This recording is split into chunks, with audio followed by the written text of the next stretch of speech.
Hello दोस्तों, स्वागत है आप सभी का द स्टडी अड्डा पर। और आज हम बात करने वाले हैं अपने नए टॉपिक सामाजिकरण यानी सोशलाइजेशन के बारे में। तो सामाजिकरण और सोशलाइजेशन के बारे में पढ़ेंगे क्या होता है सामाजिकरण और सोशलाइजेशन।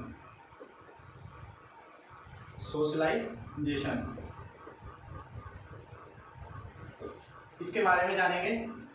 बहुत ही इंपॉर्टेंट टॉपिक है। बालकों का सामाजिकरण कैसे होता है, सामाजिकरण से संबंधित क्या क्या सिद्धांत हैं, ये सारी चीजें हमें पढ़नी हैं। तो कौन कौन सी थ्योरीज हैं जो कि सोशलाइजेशन से जुड़ी हुई हैं। तो चलिए स्टार्ट करते हैं और इसके बारे में बात करते हैं। तो अगर मैं एक बात करूं पर्सन की, मनुष्य की, तो हर एक ह्यूमन बीइंग क्या है, एक सामाजिक प्राणी है। हम सब जो है एक सामाजिक प्राणी हैं और समाज के बिना जो कोई व्यक्ति जो है ऐसी कल्पना नहीं की जा सकती। समाज से हर कोई सोशलाइज जो है एक तरह से एक स्ट्रक्चर से जुड़ा है। सामाजिकरण क्यों जरूरी है, क्यों इसकी इतनी इम्पोर्टेंस है? क्योंकि सामाजिकरण में हम दूसरे लोगों से सीखते हैं उनके जैसा व्यवहार करना, उनसे कौशल सीखते हैं, स्किल्स कि उनकी स्किल्स जो हम सीखते हैं। तो इसके माध्यम से क्या होता है, हमारे जीवन का एक तरह से थोड़ा सा डेवलपमेंट होता है, जीवन व्यक्ति का विकास होता है। वो दूसरों से कौशल सीखता है, दूसरों से व्यवहार करना सीखता है। तो ये सब चीज़ें जो है इससे क्या है उसके अब और क्या क्या सीखते हैं हम सीखते हैं उनसे संस्कार, धर्म, संस्कृति और मानवीय मूल्य, नैतिकता। ये सब कहाँ से सीखते हैं? परिवार से, समाज से। ठीक है। और आज जो है ह्यूमिडिटी बहुत ज़्यादा है, गर्मी जो है थोड़ी कम है पर उससे ज़्यादा ह्यूमिडिटी है, इसलिए जो है काफ़ी प्रॉब्लम आ रही है। तो सामाजिकरण क्या है ये आप समझ गए। मनुष्य एक सामाजिक प्राणी है। हम क्या क्या सीखते हैं? संस्कार, धर्म, संस्कृति, मूल्य, व्यवहार करना, कौशल, ये सब किससे सीखते हैं? परिवार से, समाज से। आसपास के जो लोग हैं वही हमारा समाज है। ठीक है। हम उनसे सभ्यता सीखते हैं। ठीक है। कुछ लोग असभ्यता भी सीखते हैं। तो ये सब चीज़ें कहाँ से आती हैं? समाज से ही आती हैं। ठीक है। तो अब बात करते हैं कि सामाजिकरण के सिद्धांत। तो सामाजिकरण के सिद्धांतों की बात करेंगे। कौन कौन से सिद्धांत हैं सामाजिकरण के सिद्धांत?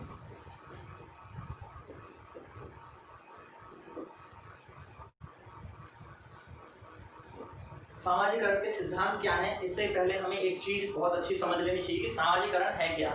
इसके बारे में हम ये कह सकते हैं कि हम की भावना का जो विकास होता है कि हम सब एक साथ कार्य करेंगे, एक साथ जो है अपनी क्षमता का विकास करना, अपनी इच्छा को किसी एक कार्य के पीछे एक साथ लग जाना, तो एक दूसरे का सहयोग करना, ये होता है सामाजिकरण। जैसे कि रॉस ने भी कहा है, रॉस एक मनोवैज्ञानिक है। रॉस क्या कहते हैं? रॉस कहते हैं, आप नोट डाउन कर सकते हैं, रॉस कहते हैं सामाजिकरण सहयोग करने वाले व्यक्तियों में, सामाजिकरण सहयोग करने वाले व्यक्तियों में हम की भावना का विकास करता है। किसका? हम की भावना का विकास करता है। हम की भावना का विकास करता है तथा आगे उनमें एक साथ कार्य करने की इच्छा एवं क्षमता का विकास करता है। उनमें एक साथ कार्य एवं क्षमता, कार्य करने की इच्छा एवं क्षमता का विकास करता है। ठीक है। तो ये शॉर्ट डेफिनेशन मैंने यहाँ लिखी है, क्षमता का विकास करता है। ठीक है। दूसरी एक और डेफिनेशन है सामाजिकरण को सिद्धांत से बात करने से पहले, इनकी डेफिनेशन भी हमारे लिए बहुत इंपॉर्टेंट है, वो है किम्बल यंग। तो किम्बल यंग जो मनोवैज्ञानिक हैं ये क्या कहते हैं? ये कहते हैं किम्बल यंग कहते हैं कि जो सामाजिकरण है वह एक प्रक्रिया है। सामाजिकरण एक प्रक्रिया है जिसके द्वारा क्या होता है, व्यक्ति सामाजिक सांस्कृतिक क्षेत्र में प्रवेश करता है। क्या करता है? व्यक्ति सामाजिक सांस्कृतिक क्षेत्र में, सोशल एंड कल्चरल, ठीक है, सामाजिक सांस्कृतिक क्षेत्र में प्रवेश करता है। और क्या कहते हैं? तथा समाज के विभिन्न समूहों का सदस्य बनता है। तो जो बहुत सारे ग्रुप्स होते हैं उनके विभिन्न समूहों का सदस्य बनता है तथा समाज के विभिन्न समूहों का सदस्य बनता है। तो व्यक्ति क्या हो गया, सामाजिक सांस्कृतिक क्षेत्र में प्रवेश करने की प्रक्रिया क्या है, सामाजिकरण। व्यक्ति के सामाजिक सांस्कृतिक क्षेत्र में प्रवेश करने की प्रक्रिया सामाजिकरण। समाज के विभिन्न समूहों का सदस्य बनता है, जिसके द्वारा समाज के मूल्य और मान्यताओं क्या होता है, जिसके द्वारा समाज के मूल्य, जो समाज की वैल्यूज हैं, जो उनको मूल्य और उनकी जो मान्यताएं हैं और मान्यताओं को स्वीकार करता है, मान्यताओं को स्वीकार करने की प्रेरणा मिलती है, स्वीकार करने की प्रेरणा मिलती है। तो सामाजिकरण वही है जब हम समाज में जाते हैं और जो कुछ समाज में चल रहा है तो हम उसको एक्सेप्ट करें कि हाँ ये हमारा जो है एक समाज है, तो वो एक्सेप्ट अगर हम कर लेते हैं तो क्या हो गया, हमारा सामाजिकरण हो गया, सोशलाइजेशन हो गया। ठीक है, तो अब थ्योरीज के बारे में आते हैं कि क्या इसकी थ्योरीज हैं।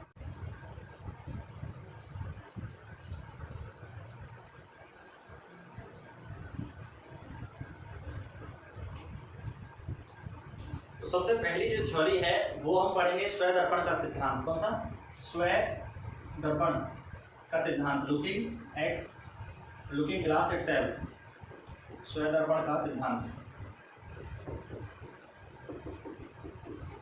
इसको कहा जाता है लुकिंग ग्लास इटसेल्फ। तो ये थ्योरी क्या है, ये किसने दी है, तो इस थ्योरी के जो प्रतिपादक हैं वो है कूले। स्वयं दर्पण के सिद्धांत के प्रतिपादक हैं कूले ने क्या बताया कि सामाजिकरण जो है एक तरह से सामाजिक अंतःक्रिया है। क्या है, सामाजिक अंतःक्रिया, यानी समाज और बाहरी लोगों के संपर्क में बालक जब आते हैं तो वो खुद के बारे में सोचना, थिंकिंग अबाउट इटसेल्फ, खुद के बारे में सोचना, और उससे एक उनके अंदर अपने लिए जो एक विचार आ जाता है जिसे हम कह सकते हैं स्वधारणा आ जाती है। तो लुकिंग ग्लास इटसेल्फ का मतलब है स्वधारणा का विकास। अब अपने बारे में, खुद के बारे में सोच कैसे विकसित होगी, वो विकसित होगी जब बाहर के लोग, समाज के लोग आपको आपके बारे में बताएंगे।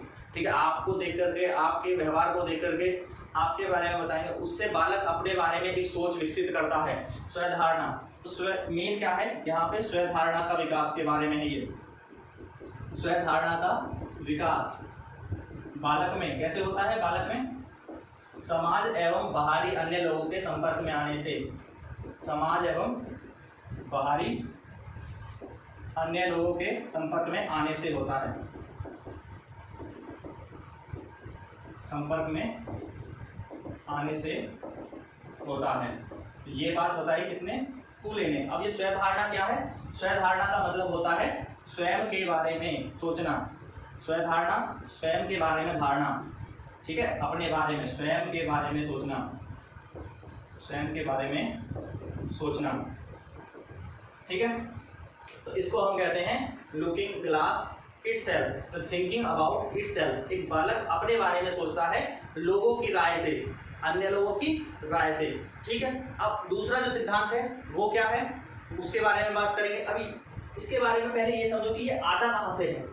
अगर बालक कहाँ कहाँ संपर्क में आएगा दूसरे लोगों के, स्कूल में जब वो अन्य छात्रों के संपर्क में आता है, परिवार में खेल खेलने जाता है तो खेल में कुछ ग्रुप्स होते हैं, वहाँ पर धीरे धीरे क्या है, हमारी हैबिट्स, हमारा जो एक तरह से बिहेवियर है वो डेवलप होता है। तो अगर कोई पूछे कि जो व्यवहार की पहली पाठशाला, जो स्वधारणा विकसित करने की पहली पाठशाला क्या है, तो वो है परिवार। उसके बाद आपके जो है मित्र समूह और खेल समूह आते हैं। तो पहली जो है परिवार ऐसी वो होती है इकाई जो कि स्वधारणा की पहली पाठशाला है। ठीक है, तो मानव स्वभाव को विकसित करने की पहली पाठशाला, मानव स्वभाव को विकसित करने की पहली पाठशाला कौन है, विकसित करने की पहली पाठशाला होता है परिवार। Family is the first school. ठीक है, ये हमेशा याद रखेंगे, फैमिली एक पहला स्कूल है। ठीक है, आगे देखते हैं दूसरा सिद्धांत।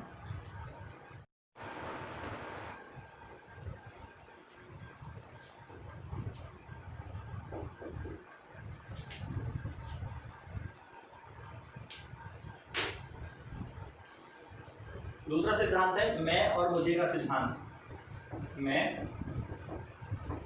और मुझे का सिद्धांत, I and me theory. I and me, अब ये बहुत इंपॉर्टेंट टर्म है, आई एंड मी थ्योरी।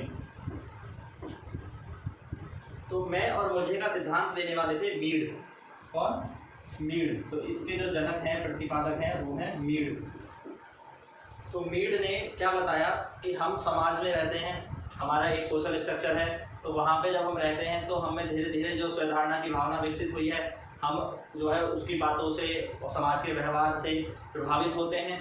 फिर अब जब हम ये सोचने लगे कि मैं कोई बात करता हूँ, यानी मैं कुछ कह रहा हूँ, तो उसका प्रभाव दूसरों पर क्या होगा, तो इससे जो है तेज़ी से सोशलाइजेशन होगा।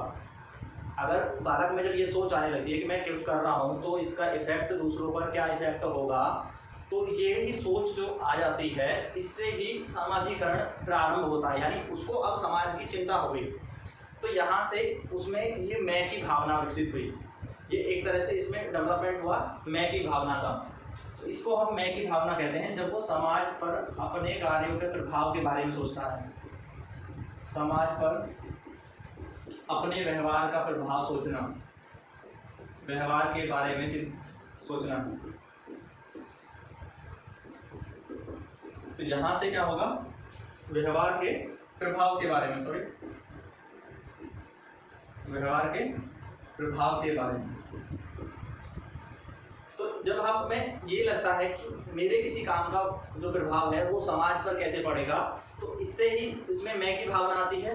और धीरे धीरे जब वो सामाजिक गतिविधि की ओर लग जाता है, सामाजिक गतिविधि से औरों को प्रभावित करने लगता है, तो ये मुझे के कारण होता है। किसके कारण? मुझे के कारण।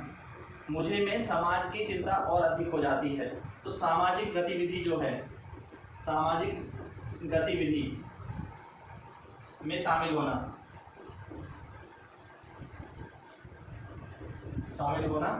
और सामाजिक गतिविधि से समाज पर प्रभाव डालना, वहाँ से उसे मुझे की भावना, मी की फीलिंग आती है। और मैं और मुझे का जो मिश्रण है उसी को कहा गया है सेल्फ, यानी स्वयं। मैं और मुझे के मिश्रण को क्या कहा गया है? स्वयं। स्वयं यानी सेल्फ। तो ये याद रखेंगे, जब हम खुद के व्यवहार के बारे में सोचते हैं तो वो मैं, जब हम समाज को कुछ गतिविधि करते हैं, समाज को प्रभावित करने लगते हैं, यानी समाज की गतिविधि में शामिल हो जाना, समाज को प्रभावित करने लग जाना, उसे हम कहते हैं मुझे, यानी मी की भावना। और जो है ये दोनों मिलकर के क्या डेवलप करते हैं? स्वयं, यानी सेल्फ को डेवलप करते हैं। आप इन दोनों को ना तो अलग समझें, अलग नहीं है, मैं और मुझे अलग नहीं है, क्या है? पूरक हैं, पृथक नहीं है, कॉम्प्लीमेंट्री हैं, एक दूसरे के अलग नहीं हैं। तो मैं यहाँ लिख भी देता हूँ, मैं और मुझे एक दूसरे के क्या है? पूरक, एक दूसरे को कॉम्प्लीमेंट करते हैं, पूरक हैं, पृथक नहीं हैं।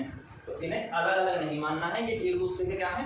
पूरक हैं। मैं और मुझे दोनों एक साथ चलते हैं, ठीक है। तो मैं की भावना में विकास अपने व्यवहार पर काम करते हैं कि समाज पर क्या प्रभाव होगा, और मुझे में हम ये देखते हैं कि जो है समाज की गतिविधि में शामिल होकर के हम समाज को कैसे प्रभावित कर सकते हैं।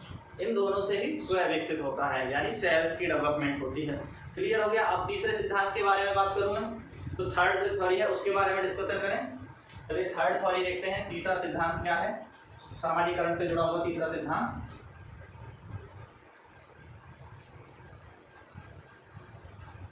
इसको हम कहते हैं सामूहिक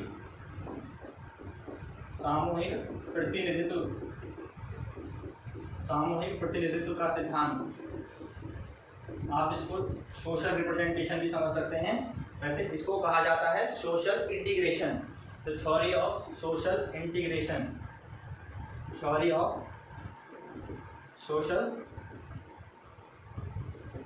इंटीग्रेशन। तो सामूहिक प्रतिनिधित्व का सिद्धांत, इसके जो जनक हैं ये किसने दिया है? ठीक है, अभी हमने पहला जो सिद्धांत देखा वो किसने दिया था? तो फर्स्ट थ्योरी किसने दी थी? याद करो, पहली थ्योरी स्वयंदर्पण का सिद्धांत किसने दिया था? फूले ने। और इससे पहले मैं और मुझे का सिद्धांत किसने दिया? मीड ने। और अब सामूहिक प्रतिनिधित्व का सिद्धांत ये किसने दिया है? सामूहिक प्रतिनिधित्व का सिद्धांत ये दिया है दुर्खिम ने। तीनों के नाम याद रखेंगे। इसके प्रतिपादक हैं दुर्खिम, इसके प्रतिपादक कौन है? दुर्खिम। ठीक है। दुर्खिम ने हमें क्या बताया? दुर्खिम ने बताया कि हर एक समाज जो है उसके कुछ वैल्यूज होते हैं, उसकी कुछ विचारधारा होती है, ठीक है, उसके कुछ ना कुछ अपने आदर्श होते हैं, कुछ ना कुछ ऐसी चीज़ें होती हैं जिनमें वो विश्वास करते हैं, है ना। हर एक समाज में आपने देखा होगा, हर एक सोसाइटी में कुछ ना कुछ विचारधारा, कुछ ना कुछ जो है उनके एक रिचुअल्स रहते हैं जिनको वो मानते हैं, कुछ ऐसे आइडियल्स होंगे जिनकी वो पूजा करते हैं या उनको जो है फॉलो करते हैं, या कुछ ना कुछ आपने देखा होगा कुछ ना कुछ बिलीव्स होते हैं, मान्यताएं जिन्हें हम कहते हैं। तो ये सब जो है एक तरह से समाज है। तो इसको जो है एक तरह से जो उस समाज के लोगों की स्वीकृति मिली होती है कि उस समाज के लोग क्या कहते हैं, ये सही है। तो अब जैसे ही इस समाज में किसी बच्चे का जन्म होता है तो वो बालक क्या करेगा, धीरे धीरे इस समाज की जो मान्यताएं हैं, इस समाज के जो मूल्य हैं, विश्वास हैं, विचारधाराएं हैं, उनको अपनाने लगेगा। यानी बालक जिस समाज में जन्म लेता है उसी समाज के अकॉर्डिंग, उसी सोसाइटी के अकॉर्डिंग क्या करता है, अपना व्यवहार करता है, अपना जो उसके सारे विचार हैं वो उसी सोसाइटी के अकॉर्डिंग बनते चले जाते हैं। यानी कि जैसा समाज वैसा बालक, वाइगोत्स्की भी कहते हैं, पहले पढ़ा था वाइगोत्स्की क्या कहते हैं, जैसा समाज वैसा बालक। तो सामूहिक प्रतिनिधित्व के सिद्धांत में कुछ अलग थोड़ी कह रहे हैं दुर्खिम, सेम बात कह रहे हैं। बालक जिस समाज में जन्म लेता है उस समाज के लोगों द्वारा किए गए व्यवहार को अपना लेता है। सेम बात कह रहे हैं। क्या कह रहे हैं? बालक जिस समाज में जन्म लेता है उस समाज के लोगों के आचरण एवं व्यवहार को अपना लेता है, आचरण एवं व्यवहार को अपना लेता है। ठीक है। तो यही क्या है, तो हर समाज के अपने मूल्य विचारधारा होते हैं, ये वाली बात आप लिख सकते हैं। प्रत्येक समाज के अपनी मूल्य विचारधारा के अपने मूल्य विचारधारा मान्यताएं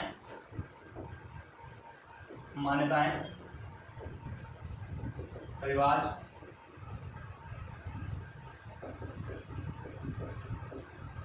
आदि होते हैं जिन्हें उस समाज की स्वीकृति प्राप्त होती है। सही है, उस समाज की स्वीकृति प्राप्त होती है। तो जब उनकी एक तरह से एक स्वीकृति है, वो मानते हैं कि ये सारी चीज़ें सही हैं, तो उस समाज का बालक को भी ये चीज़ें माननी होंगी। ठीक है। तो ये 3 सिद्धांत थे। ठीक है, 3 सिद्धांत बहुत इंपॉर्टेंट है, मीड का हो, फूले का हो या दुर्खिम का हो। तो तीनों सिद्धांतों की थ्योरी से कहीं ना कहीं कोई ना कोई क्वेश्चन आपसे पूछा जा सकता है। क्लियर। आगे फिर हम बात करेंगे इसके बारे में कि कौन कौन से ऐसे फैक्टर्स होते हैं जो कि सामाजिकरण को प्रभावित करते हैं। एक बच्चे का जो सोशलाइजेशन की प्रक्रिया है वो किन किन फैक्टर से इफेक्ट होती है। तो सामाजिकरण को प्रभावित करने वाले कौन कौन से ऐसे कारक हैं जो सामाजिकरण को प्रभावित कर देते हैं। सामाजिकरण को प्रभावित करने वाले कारक के बारे में बात करेंगे। क्या क्या कारक लगते हैं आपको बताएं, सामाजिकरण के क्या क्या कारक हो सकते हैं। सामाजिकरण को प्रभावित करने वाले कारक, factor affecting the socialization, factor affecting socialisation.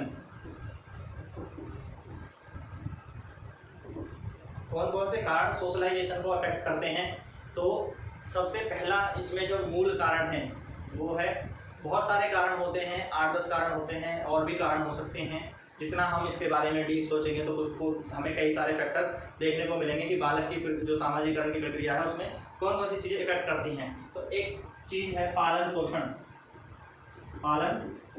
पोषण। तो इसको हम क्या कहते हैं, फोस्टरिंग एंड न्यूट्रिशन। सामाजिकरण की प्रक्रिया में बालक के सामाजिकरण पर पालन पोषण का प्रभाव कैसे पड़ेगा, सोचिए कैसे इफेक्ट करेगा।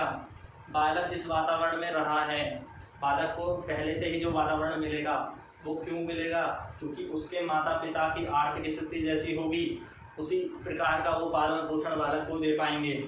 ठीक है, तो बालक जब उसका पालन पोषण सही नहीं होगा तो समाज विरोधी आचरण करने लगेगा, समाज विरोधी आचरण करने लगेगा, और इससे क्या होगा, वो समाज में, सोसाइटी में खुद को इस्टेब्लिश नहीं कर पाएगा। तो अगर अच्छी उसकी पौष्टिक न्यूट्रिशन होगा, उसका पालन पोषण अच्छा होगा, तो वो समाज के आचरण को अपनाने में उसे कोई बाधा नहीं आएगी। ठीक है, जब पालन पोषण अच्छा नहीं होगा तो समाज के आचरण को अपनाने में, सब जो सोसाइटी का बिहेवियर है उसको अपनाने में कहीं ना कहीं प्रॉब्लम आएंगी, और इस कारण से वो अपने आप को इस्टेब्लिश उस सोसाइटी के अंदर नहीं कर पाएगा। ये बात समझ में आई कि पालन पोषण कैसे प्रभावित करता है। पालन पोषण अच्छा तो बालक समाज में अच्छा स्थापित होगा, और पालन पोषण अच्छा नहीं तो समाज में स्थापित नहीं हो पाएगा। क्लियर। सेकंड पॉइंट क्या आता है कि सेकंड जो है वो आता है सहानुभूति, सिंपैथी। सिंपैथी पालन पोषण के साथ साथ क्या है, सहानुभूति, यानी कि सिंपैथी जिसे हम कहते हैं। अब सिंपैथी किस तरह से इफेक्ट करती है बताएं, सोचिए सिंपैथी किस प्रकार से इफेक्ट कर सकती है। तो सिंपैथी का क्या इफेक्ट पड़ेगा बालक पर कि बालक जो है कहीं ना कहीं, हर बालक के अंदर एक भावना होती है और उसको हम कहते हैं अपनत्व की भावना, जो उसको समाज से मिलती है। जब समाज से उसको अपनत्व की भावना मिलेगी, अगर ये भावना मिलेगी तो वह समाज को अधिक जो है प्यार करने लगेगा, समाज में उसका व्यवहार अच्छा हो जाएगा, है ना। जब अगर सोसाइटी आपको एक्सेप्ट करेगी तो आप भी तो सोसाइटी को एक्सेप्ट करेंगे, यानी जब देखेंगे कि आसपास के लोग आपको चाहते हैं, आपको प्यार करते हैं, तो आप भी जो है आसपास के लोग की देखभाल करेंगे। अगर ऐसा नहीं होगा तो फिर क्या होगा, हम भेदभाव करना और जो है उनसे दूर रहना, तो ये सीख जाएंगे। ठीक है, तो यही कारण है। सिंपैथी से क्या है, जब सिंपैथी मिलती है तो बालक समाज से अधिक जुड़ता है। ठीक है, सिंपल सी बात है, सिंपैथी से बालक समाज से अधिक जुड़ता है। उसके बाद एक फैक्टर है सामाजिक शिक्षण, यानी सोशल टीचिंग। सोशल टीचिंग में सामाजिक शिक्षण, सामाजिक शिक्षण ये भी प्रभावित करता है, जिसे हम कहते हैं सोशल टीचिंग। तो सामाजिकरण में बालक का जो है सामाजिक शिक्षण कैसा है। अब सामाजिक शिक्षण कैसे हो, सोशल टीचिंग हमें कहाँ मिलती है, सोचिए सोशल टीचिंग हमें कहाँ मिलती है, कौन हमें सोशल टीचिंग देता है। सबसे पहले हमारी सोशल टीचिंग आरंभ होती है परिवार से, हमारे फैमिली मेम्बर्स हमें सबसे पहले सोशल टीचिंग देना स्टार्ट करते हैं नहीं, क्या करते हैं, आपके जो भाई बहन हैं, आपके जो माता पिता हैं, वो आपको खान पान के बारे में, रहन सहन के बारे में सिखाते हैं नहीं, सिखाते हैं। कैसी चीज़ें सिखाते हैं, जो समाज में प्रचलित हैं, जो समाज में प्रचलित हैं, यही है। तो जो चीज़ें समाज में प्रचलित हैं वही चीज़ें सिखाते हैं, उनका रहन सहन, उनका खान पान, समाज का रहन सहन, यही क्या है, सोशल टीचिंग है। क्लियर हो गया। सोशल टीचिंग क्या है, कौन करते हैं, सबसे पहले परिवार ही करता है। आपके माता पिता, आपके भाई बहन आपको सिखाते हैं कि हमारे समाज में ये खान पान है, ये रहन सहन है, ये पहनना है। ठीक है, तो वहीं से हमारा क्या है, सोशल टीचिंग स्टार्ट होता है। ठीक है, घर से स्टार्ट होता है, परिवार से। दूसरा, सामाजिकरण और किससे प्रभावित हो सकता है, ये आपके अवार्ड से और पनिशमेंट से, पुरस्कार एवं दंड से। कैसे प्रभावित होगा, पुरस्कार और दंड से, पुरस्कार एवं दंड, इनका कैसे प्रभाव पड़ेगा, अवार्ड्स और punishment, award and punishment. Awards और पनिशमेंट जो है किस प्रकार प्रभावित कर सकते हैं, ये एक इम्पोर्टेंट फैक्टर है एक तरह से। जब आप कोई काम करते हैं, आपने कोई काम किया, उस काम के लिए आपको सामाजिक रूप से स्वीकृति मिली, या मान लो कि कोई ना कोई आपको अवार्ड मिल गया, कोई पुरस्कार मिल गया, क्योंकि आपने काम किया था सोसाइटी के हित में, उनको फायदा पहुंचाने के लिए।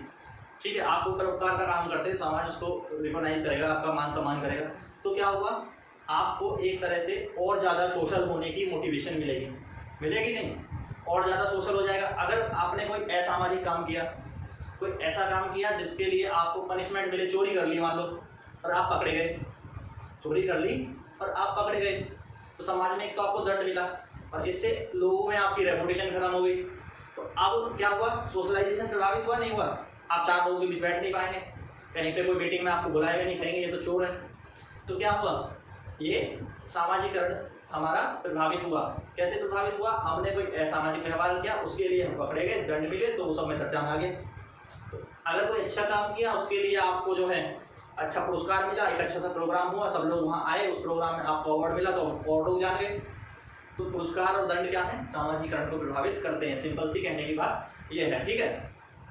अब नेक्स्ट पॉइंट क्या है, हेरिडिटी, हमारा वंशानुक्रम, ठीक है। तो वंशानुक्रम कैसे प्रभावित करता है, देखो वंशानुक्रम कैसे प्रभावित करता है, सोचें हेरिडिटी का क्या इफेक्ट होगा। हेरिडिटी किस तरह से इफेक्ट डालती है, एक बालक की जो है उसकी जो कैपेसिटी है उस पर इफेक्ट कर सकती है। तो उनकी जो हम कहते हैं मूल क्षमताएं जो होती हैं बालक के, एक इमोशंस जो होते हैं, संवेग। तो गर्मी बहुत है आज, गर्मी बहुत ज़्यादा परेशान कर रही है, बस इतनी ज़्यादा ह्यूमिडिटी है कि बस मैं रिकॉर्ड करे जा रहा हूँ और ये कंप्लीट हो जाए। तो जो वंशानुक्रम जो है हेरिडिटी, ये क्या है कि कैसे प्रभावित करती है, हेरिडिटी कैसे प्रभावित करती है। अगर जो हमारे मूल भाव होते हैं, संवेग होते हैं, ये हमारे पूर्वजों पे डिपेंड करते हैं, है ना। आपने देखा होगा कि अगर कहते हैं कभी कभी कि इसके अगर ग्रैंडफादर जो है, दादा जो झगड़ालू हैं तो पोता झगड़ालू है, सुना होगा कहीं समाज में, सुना है ऐसा नहीं कि यार इनके तो घर में ही सारे ऐसे हैं, लागू से हैं सब, तो कहाँ से आ रही है नेचर, ये इमोशंस कहाँ से आ रहे हैं, संवेग ये ऊपर से चले आ रहे हैं, हेरिडिटी है, एक के बाद एक चले आ रहे हैं, है ना। तो कहीं ना कहीं हमारे जो पेरेंट्स हैं, ग्रैंड पेरेंट्स हैं, उनके जो मूल संवेग हैं, उनकी जो मूल क्षमताएं हैं, वो मूल क्षमताएं, उन मूल संवेगों का प्रभाव कहाँ पड़ता है, बालक पर पड़ता है। इसी को हम क्या कहते हैं, वंशानुक्रम कहते हैं। क्लियर है, ये आप समझ ही गए सबसे।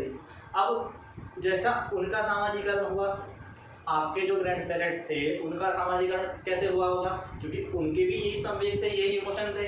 तो अगर मान लो सपोज करो, जैसे मैं एग्जांपल दे रहा हूँ, वो झगड़ालू थे तो समाज में स्थापित करने में उनको प्रॉब्लम हुई होगी, आप झगड़ालू हुए तो आपको प्रॉब्लम होगी कि नहीं होगी, सिंपल सी बात है ना।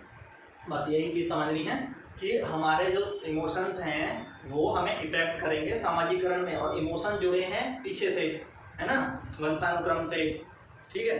अब नेक्स्ट पॉइंट की बात करते हैं, परिवार, ठीक है, यहाँ लिख लेता हूँ। 6 पॉइंट है परिवार, फैमिली। फैमिली का क्या प्रभाव पड़ेगा सामाजिकरण पे, फैमिली कैसे इफेक्ट करेगी।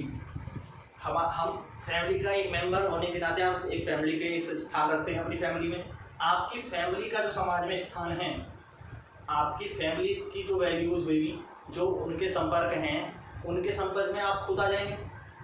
जो लोग आपके माता पिता को जानते हैं, आपके भाई बहन को जानते हैं, आपके दादा दादी को जानते हैं, उनके संपर्क में आप आ जाएंगे, नहीं आएंगे, आ जाते हैं, ये तो नॉर्मल प्रोसेस है। तो यहाँ से जो सामाजिकरण होगा वो भी एक नॉर्मल प्रोसेस है, ठीक है। तो परिवार के जो सदस्य हैं उनके थ्रू आपका प्रत्यक्ष और अप्रत्यक्ष रूप से कहीं ना कहीं सामाजिकरण प्रभावित हो रहा है, प्रत्यक्ष रूप से ही प्रभावित हो रहा है। तो परिवार का सदस्य होता है हर एक बालक, परिवार से रीति रिवाज सीखते हैं मानव, अब हर एक चीज़ अपनी सीखता है, उसका जो परंपराएं हैं, जो वैल्यूज़ हैं, सब वहीं से आती हैं। परिवार आस पड़ोस से जुड़ा है, तो आस पड़ोस आपसे जुड़ गया नहीं जुड़ गया, तो धीरे धीरे आस पड़ोस की जो चीज़ें हैं वो भी आपसे जुड़ जाएंगी, ठीक।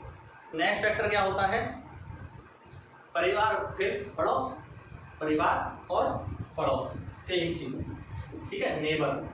तो परिवार और परिवार के बाद आपका नेबर, तो नेबर की भी जो परंपराएं होंगी, नेबर के जो रीति रिवाज होंगे, वो आपको इफेक्ट करते हैं नहीं करते हैं, थोड़ा बहुत इफेक्ट तो करते ही हैं, किसी को ज़्यादा करते हैं, किसी को कम करते हैं, इफेक्ट करते हैं।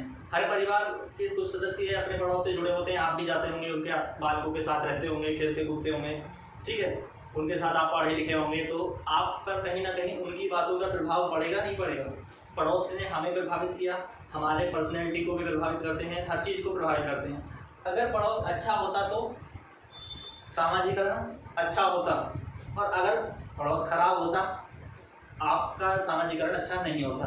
पड़ोस अच्छा तो बालक का अच्छा प्रभाव पड़ेगा बालक पे, और पड़ोस खराब होगा तो बालक का अच्छा प्रभाव नहीं पड़ेगा, ठीक है। तो अच्छे परिवार के लोग अच्छे पड़ोस में रहना क्यों पसंद करते हैं, कारण है बच्चों का विकास सही होता है, ठीक है। गलत संगति में पड़ जाएंगे तो उनका विकास सही नहीं होगा, ठीक है, समझ गए। उसके बाद स्कूल कैसे प्रभावित करता है। स्कूल में बहुत सारे बच्चे होते हैं, उनके साथ बालक रहता है। तो स्कूल एक तरह से सामाजिकरण की परिवार के बाद दूसरी मुख्य इकाई हम कह सकते हैं, जो बालक के सोशलाइजेशन में बहुत इंपॉर्टेंट रोल रखती है, क्योंकि यहीं पर बालक और बालों के संपर्क में आता है, साथ ही टीचर के कांटेक्ट में आता है। तो इससे उसके अंदर तेजी से एक तरह से अंतःक्रिया होती है, ठीक है। और बहुत तेजी से सामाजिकरण हमारा स्कूल में, छोटे बालक का जो सामाजिकरण है वो स्कूल में तेजी से प्रभावित होता है। घर में तो 4-5 सदस्य होते हैं, पड़ोस के 2-4 लोग हुए, घर के 2-4 लोग हो गए, बट जब स्कूल में बालक पहुंचता है तो वहाँ 300, 400, 500 बच्चे एक साथ उसके साथ में संपर्क में आ जाते हैं, और खासतौर पर क्लास के 50-60 बच्चे तो आ ही जाते हैं। तो एकदम से वो ज़्यादा लोगों को जानने लगता है, उनकी बातें को कैच करने लगता है, उनके व्यवहार को सीखने लगता है। तो ये सारी चीज़ें बालक के सोशलाइजेशन को इफेक्ट करती हैं, तो ये तेजी से जो है सामाजिकरण होने लगता है। समझ रहे थे, मैं ज़्यादा लिख नहीं रहा हूँ, आपको समझने की कोशिश कर रही हैं चीज़ों को, बस पॉइंट को गेट करना है कि क्या कहा जा रहा है। तो स्कूल ने कैसे प्रभावित किया, ठीक है, तो स्कूल ने प्रभावित किया, ठीक है। 2 पॉइंट और बचे हैं, उनको भी डिस्कस करते हैं, ठीक है। अब फिर स्कूल, पड़ोस को हम दूसरे शब्दों में कहें तो सोसाइटी या कम्युनिटी, तो समुदाय, अलग से इसको पॉइंट बनाने की जरूरत है नहीं, जो मैंने पड़ोस में समझाया वही आपकी सोसाइटी या कम्युनिटी होती, ठीक है। तो इसको दोबारा से एक्सप्लेन करने की जरूरत तो है नहीं। जो कम्युनिटी है उसको आप थोड़ा बड़ा मान सकते हैं, ठीक है, आपके पड़ोस से थोड़ा सा बड़ा कर दो तो वो कम्युनिटी हो गई, आपका एक समाज हो गया, ठीक है। तो कम्युनिटी में जो है बहुत सारी परंपराएं, कम्युनिटी को कई बार राष्ट्रीय प्रथाएं भी मानती है कम्युनिटी, कंपनी नहीं। और मनोरंजन के साधन जो हैं वो एक कम्युनिटी के सेम हो जाते हैं। यहाँ पे एक चीज़ आ जाती है, जो धार्मिक मान्यताएं हैं वो पड़ोस से ज़्यादा कम्युनिटी से आती हैं। पड़ोस से ज़्यादा आपकी धार्मिक मान्यताएं कहाँ से आती हैं, कम्युनिटी से आती हैं। आपके जो कल्चरल एक्टिविटीज़ हैं, आपका जो हिस्ट्री है, इतिहास का जो है, जातीय जो चीज़ें हैं जिन्हें पूर्व धारणाएं हम कहते हैं, जातिगत पूर्व धारणाएं, ये थोड़ा पड़ोस से ज़्यादा आपकी कम्युनिटी, पूरे कम्युनिटी से आ जाती हैं, है ना। तो ये सारी चीज़ें जो है कम्युनिटी से आती हैं। कि हम फिर एक और चीज़ अगर मैं बताऊँ, राजनीतिक विचारधाराएं, तो इसमें आपका परिवार और पड़ोस से ज़्यादा आपका एक पूरा का पूरा जो कम्युनिटी है वो किस तरह से सोचता है पॉलिटिक्स को लेकर के, राजनीतिक विचारधाराएं जिन्हें हम कहते हैं, तो वहाँ से बालक के अंदर वो राजनीतिक विचारधाराएं उत्पन्न होती हैं। तो जैसी देश काल की परिस्थिति चल रही होती है, बालक पर उनका प्रभाव पड़ता है, तो हमें ये ध्यान रखना चाहिए, ठीक है। अगला जो फैक्टर है उसकी बात करते हैं, लास्ट फैक्टर मैं इसको मान के चल रहा हूँ। आप और भी फैक्टर्स के बारे में सोच सकते हैं, आपको और भी फैक्टर्स बहुत सारी बुक्स के अंदर मिलेंगे, आप उनको स्टडी करेंगे, बट सब कहीं ना कहीं इनसे कोरिलेट करते ही पाए जाएंगे। कोई हो सकता है किसी का सब पॉइंट हो सकता है, ठीक है। तो एक और पॉइंट हम डिस्कस कर लेते हैं, वो है रिलीजन, वो भी इन्हीं से कोरिलेट करता है, धर्म। तो धर्म से सामाजिकरण प्रभावित होता है, धर्म से सामाजिकरण प्रभावित होता है, नहीं होता है, बिल्कुल होता है। हर एक धर्म के कुछ रूल्स होते हैं जिन्हें हम संस्कार कहते हैं, हर एक धर्म के कुछ रूल्स होते हैं जिन्हें संस्कार कह दिया जाता है, परंपराएं, आदर्श कह दिया जाता है, ठीक। आदर्श होते हैं हर एक उसमें, या उसके कुछ ना कुछ वैल्यूज होते हैं नहीं। तो हर एक धर्म के जब कुछ संस्कार हैं, परंपराएं हैं, उसके कुछ आदर्श हैं, कुछ मूल्य हैं, तो बालक के अंदर आएंगे, नहीं आएंगे, बिल्कुल आएंगे। तो स्वाभाविक रूप से जब बालक के अंदर आएंगे तो बालक उस समाज से ही जुड़ेगा जहाँ पे वो धर्म ज़्यादा कनेक्ट कर पाएगा। तो बालक के सामाजिकरण में उसके धर्म का रोल हुआ, नहीं हुआ, उसके रिलीजन का रोल है। तो रिलीजन जो है वो अपनी वैल्यूज़ के साथ, अपनी मान्यताओं और संस्कारों के साथ बालक के सोशलाइजेशन को प्रभावित करता है, ठीक है। तो ये सारे फैक्टर्स थे। इसके आगे हम पढ़ेंगे स्टेजेस ऑफ सोशलाइजेशन, और ये कराऊंगा मैं आपको नेक्स्ट वीडियो में।